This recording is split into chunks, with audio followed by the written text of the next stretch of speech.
Salut, bonjour ou bonsoir à tous et bienvenue à l'idée, l'information décalée, avec un présentateur qui remercie chaleureusement tous ses amis pour leur soutien. Sans transition, la première nouvelle. Benoît Yantig, un homme de 77 ans, serait traîné en justice par un de ses clients pour s'être fait passer pour un humanothérapeute. En effet, ce soi-disant docteur aurait, et ce pendant près de 22 ans, fait croire à ce patient qu'il se rappelait de l'époque où il était un fœtus et que durant cette période, ses parents auraient essayé de le tuer. Pendant ces 22 ans, il aurait dépensé près de 750 000 euros et aurait passé des heures en mangeant et dormant à peine et en restant entièrement nu sur un divan. Mon équipe et moi-même avons donc réalisé une reconstitution. Bonjour. Oui, entrez et déshabillez-vous. Ok. Est-ce que tu te rappelles de l'époque où tu étais un fœtus? Non, monsieur. Regarde-moi bien dans les yeux. Tu t'en rappelles?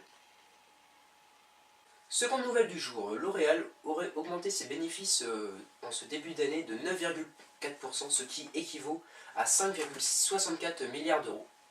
Si bien que, intéressé par autant d'argent, je me suis moi aussi lancé dans les cosmétiques.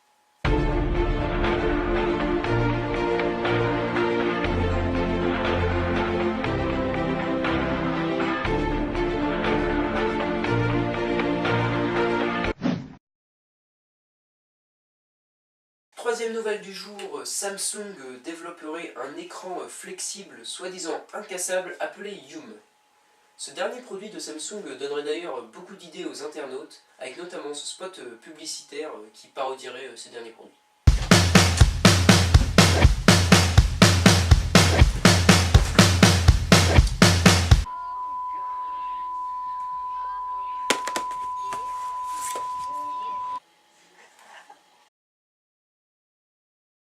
Nous terminons ce journal par l'habituelle information conne du jour. En effet, l'iPad 3 pourrait servir de nouveau rétroviseur pour les voitures de luxe. Information bien sûr à prendre à la légère, puisque je viens juste de l'inventer. Voilà, merci à tous d'avoir suivi ce journal jusqu'au bout, et je vous retrouve la semaine prochaine pour une nouvelle édition de l'idée.